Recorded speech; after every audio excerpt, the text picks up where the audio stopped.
Hey folks, been having a lot of fun here playing in some drop D. I've got my Martin out and just wanted to give it a little love here for a little while, so I've been playing around with it. So I think I'll just do a little fun stuff in D, just messing around.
That's just something I wrote a while back. I think I may already have that here on YouTube. Maybe it was in G, I can't remember. But something fun to play. Don't even have a title to it yet, I don't think.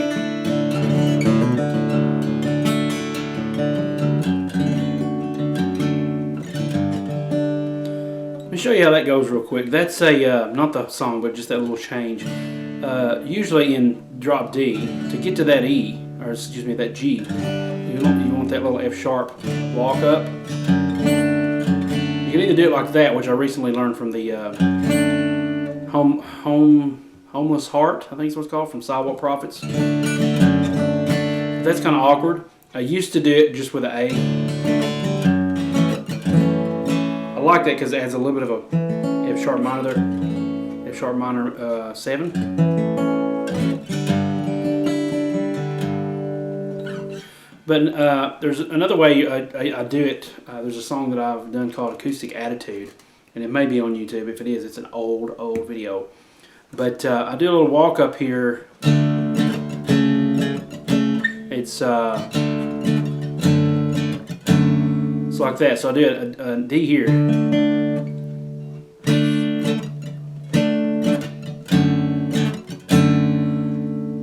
And so instead of doing the F sharp here, F sharp minor with a little bit of a bar of an A, which is basically an F sharp minor 7, pretty sure. I come up here and do the opposite. So I'll hit the D note here, put that F sharp there, and then take and bar this pinky across the, this would be the 7th fret. So I'm on the 4, 5, E, A, and then 7th fret on the G, on the D, all the way down, because that's actually that with an F sharp in the bass.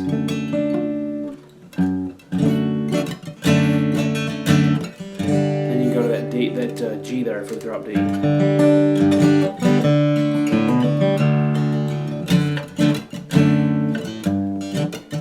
what I like to do too is I like to extend this and kind of have like an F major 9 type deal. I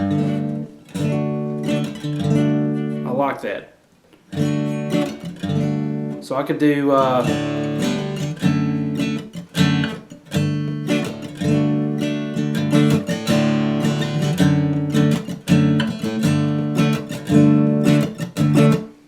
okay, so I could do that, or I could stay here in the bar, the power chord.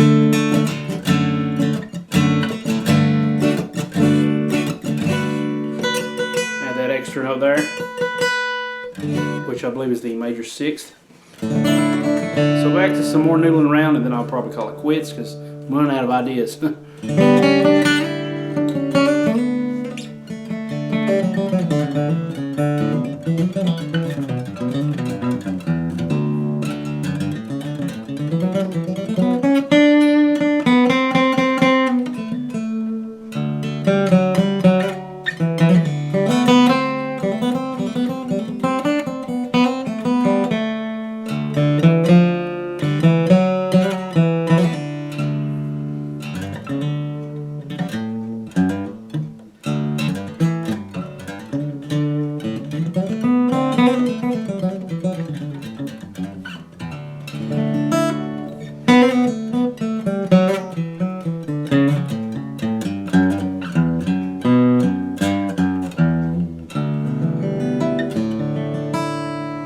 cool thing about drop D is, as I've talked about, I think in my Charlie Brown theme video, is whatever you do on the D string, that shape you can do on the bottom E string now because it's tuned to that same tune. And usually the A string you can match that at least within the first couple, few frets. And if you're doing like a Mixolydian style thing,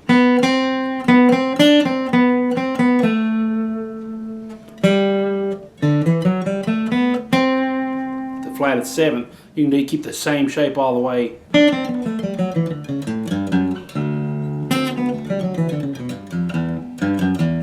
Same thing there. Now up here, I'm not sure, it probably kind of messes up a little bit. That works. But it kind of switches up here based on the scale. So probably the first 7, 9 frets you can get away with, we will have the half or whole half shape. If you're doing the Mixolydian, if not, just stay to the bottom, stick to the bottom 3 strings here. And then the next one is that half whole Mixolydian again. If not, then you need to change to that whole half here. The next one's whole steps.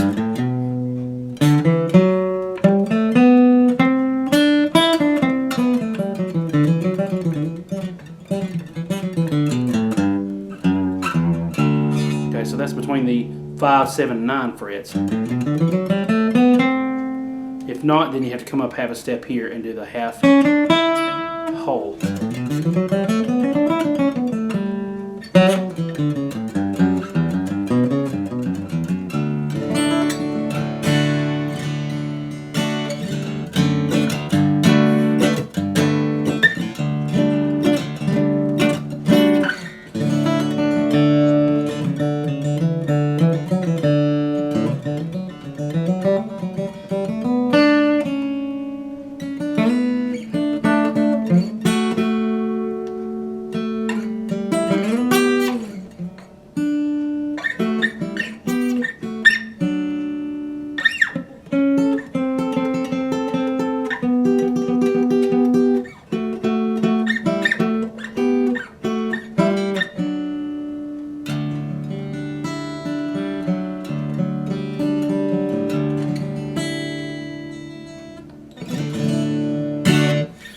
Alright guys, so that's it for me for this video. I've got a couple other videos I may go ahead and do while it's fresh on my mind, if I can remember how they go. So, thanks so much for watching, and I'll see you guys on the next video. Please subscribe to this YouTube channel. Check out my other websites, ericbeatty.com, secretsofTexasBluesGuitar.com, and BluegrassGuitarEssentials.com, especially if you're interested in learning how to get those picking hands synced with your right hands, learning songs, fiddle tunes, licks, rhythm patterns, everything you can think of that I consider the essentials to bluegrass guitar. So check those out, and I'll see you on the next video, whatever that may be.